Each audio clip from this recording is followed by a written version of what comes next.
Hello, beautiful person. Greetings from slightly rainy Winnipeg. We should be so lucky, but it's not much, but it'll have to do.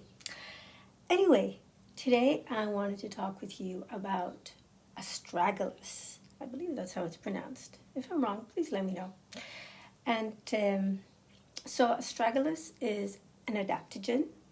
My previous videos were also about adaptogens. I talked about rhodiola and ashwagandha and schizandra, and today I'm going to talk about astragalus, which is also a very well-known herb, an adaptogen herb. In particular, just to remind you that adaptogens are herbs, generally speaking, berries, although in the case of the astragalus, it's the dried root that is medicinal, but various parts. But anyway, these are plants that generally grow in areas that are cold or stressful, if you will. And although astragalus grows in northern and eastern China and also Mongolia and Korea, so it can be pretty cold there too.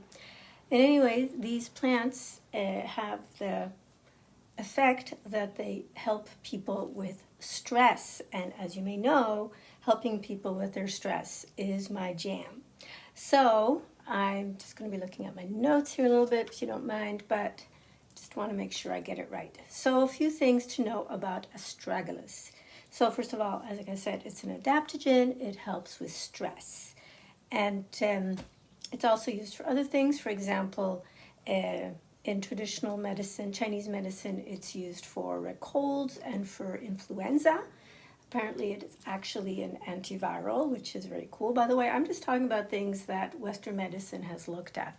There's lots of claims being made for adaptogens in traditional healing systems, and while I have huge respect for them, I'm going to talk about what Western medicine is actually looking at.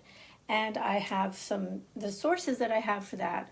I've made a PDF with links to where I've got these information that I'm telling you. And so if you would like to have that PDF, you just drop me a message and I'll be happy to send it to you. So, where was I? Okay, it's an adaptogen. It's used for colds and influenza in traditional medicine.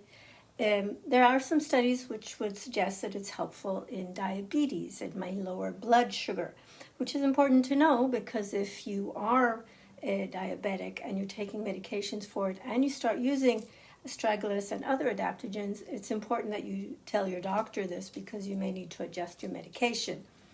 So another thing which I found really interesting, and I didn't see this with the other adaptogens, just goes to show you should look at all of them, is that it apparently helps with the side effects of chemo. So the loss of appetite and the fatigue and so on are actually helped by people who use astragalus. So that's good to know. God forbid we should not be having chemo, but people who are, it's good to know that there are herbs that can help them feel better.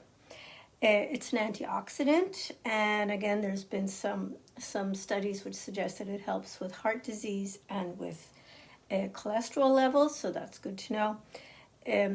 I find really interesting, it's a liver support. There's been some suggestions, some studies that suggest that hepatitis, people who have hepatitis might benefit from using astragalus. Keep wanting to switch them, astragalus.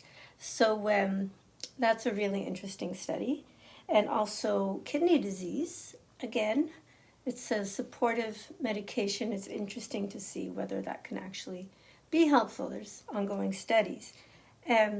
I love that it says that it helps with seasonal allergies. Again, this is more a traditional medicine kind of thing, but I know that people who live with seasonal allergies can sometimes really suffer. So it's a good thing to have that support. And then, let me see. Yeah, finally, that's the last one on this page. What's really interesting is that there's some studies that show that it might be helpful against cancer, that it helps against tumors, in particular melanoma and leukemia. So there's studies ongoing.